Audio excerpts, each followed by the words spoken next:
Hi, my name is Fred Reed. I'm from CNY Alive, and I'll tell you, it's been a hell of a long time since I've been able to sit down with any musician, much less a classy one, and this is not one of those times.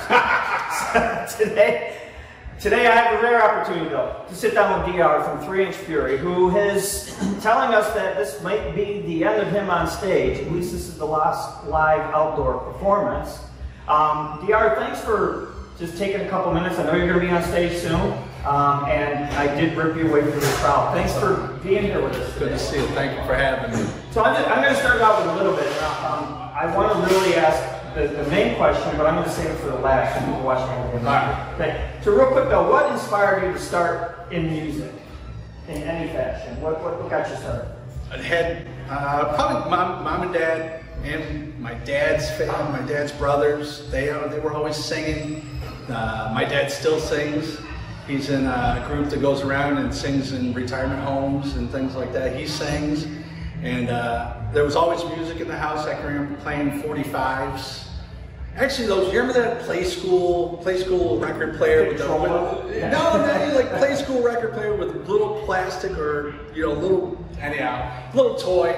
I love music. I've always loved music. I can remember playing that music as a kid, and there was always music going on. And as I got older, it just got better. I remember a music class in Most Holy Rosary. I went to kindergarten through 8. And there was always that going on, chorus and things. And then just music got better as the 80s occurred. And I started buy 15 cassettes for 1 cent. And it never paid it off, so I owe people, I'm sure.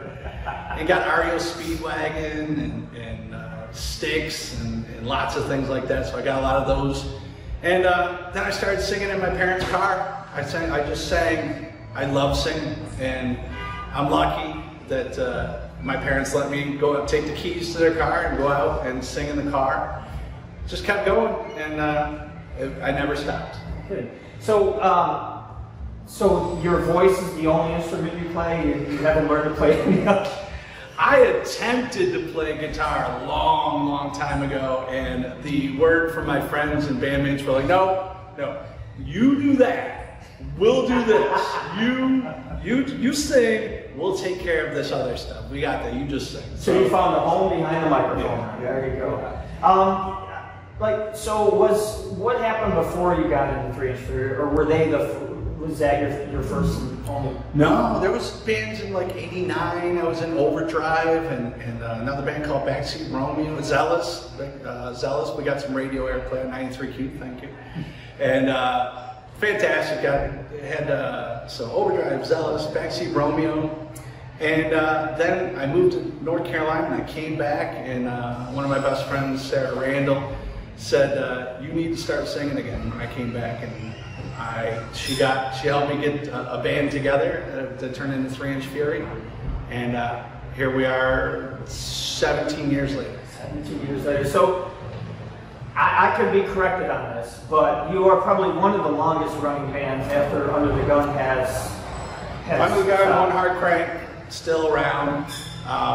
One of my favorite bands, Off the Reservation. We're actually having Wick, the drummer from Off the Reservation, playing with us tonight. Tremendous band, still around, still kicking, and doing a fantastic job. So if you get a chance to see Off the Reservation, see those guys, they're fantastic. So yeah, but we definitely we've stood the test of time. You got some cobwebs in the corner there, huh? Yeah. And just to kind of note that, Off the Reservation is playing at Sharky's this year for Bike Night or 2, and I just want to mention that because we are here at Bike Night at Sharky's. We are. If you had any certain memories over the years that really either was the worst, or something that you can really say, hey, this was one of the times I was glad I was doing this. Playing in the Inner Harbor was tremendous. Playing the Harbor block parties. Oswego at Harbor Fest, I guess everything with Harbor in it, I guess. Yeah. Playing here at Sharky's, tremendous nights here at Sharky's. Down in Utica, had so many nights at Brownies, Glory Days, Silverado, playing at the Saranac Brewery. I wish I could pick one. It's just everyone is a beautiful night by itself. And I just can't pick.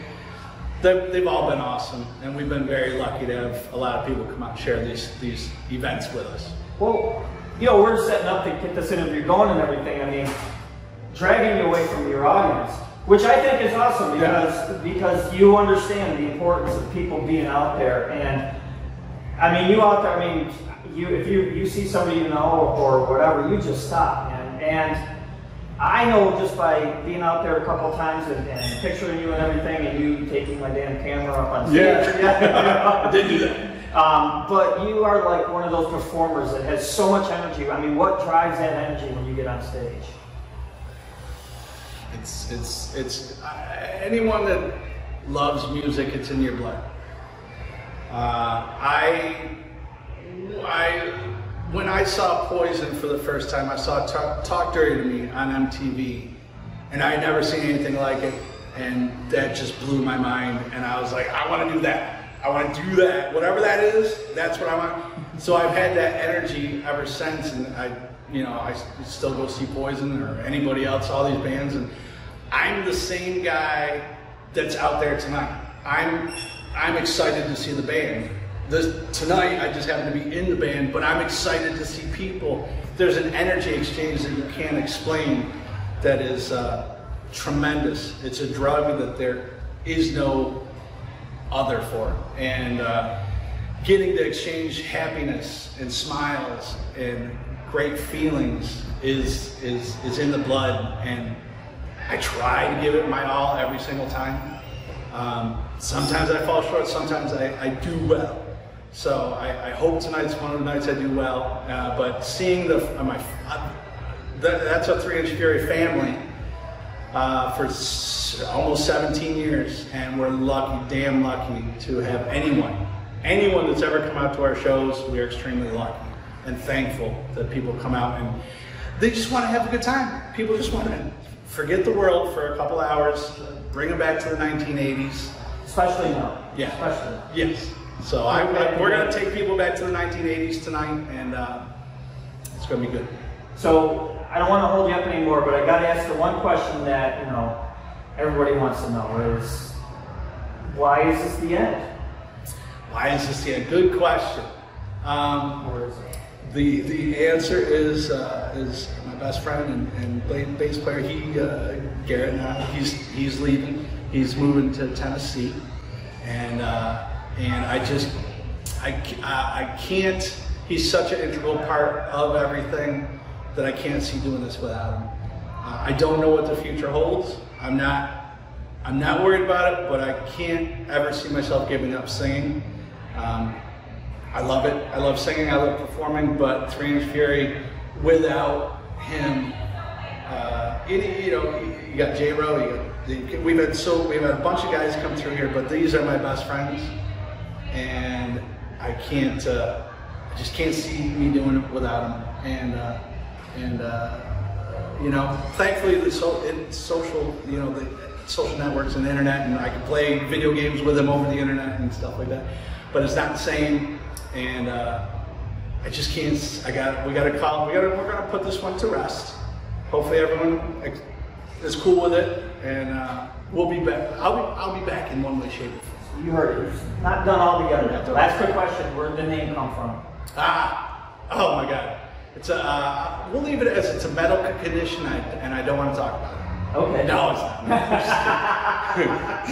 That means he doesn't have. It was a ridiculous. We were opening for One Hard Crank. Thank you to One Hard Crank. Thank you to Under the Gun. Thank you to Grind. Thank you to all the bands that let us open up for them through the year. Titanium Black and other bands that we worked with all through the years.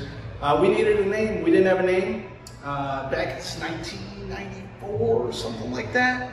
1994, the internet was still young. There was band name generators, and we just started looking for a name. It wasn't working. Something came up about Furious, and we shortened it down, and literally, then it turned into Fury. And somebody said, 6-inch Fury. You can get the connotation. There you go. And of course, as men, we go to 8-inch Fury, 12-inch Fury, 20-inch Fury. This is what I remember. You'd have to talk to the boys to really remember, but alcohol was involved. And well, of course, 20-inch Fury, we're getting ridiculous. The whole thing is ridiculous. Somebody said 2-inch Fury, 3-inch Fury. We all laughed. That was done. 3-inch Fury. So it's a ridiculous name with a great logo. And I've had more people say, I just had to come see you guys because of the name. It's so ridiculous. I had to come see you guys, and I'm so glad I did. So it's worked out well. It's worked out well. So everything for a reason. Everything. So I want to thank you for taking a moment here. We're gonna get rid of him, get him up on stage, have him scare the rain away. 3-inch Fury might be gone, but we're all gonna be cheering to see Darrell back on the stage in one form or another. Not moving equipment though. Usually I'm saying goodbye to everyone, and I'm showing up late. And I apologize to all my band members that I've never picked up gear for. I apologize. It's a lead singer thing. So. There you go. Thank you very much, Darrell. I appreciate it. Go blow their faces off, man. Take care. Bye, everybody. Have a good night.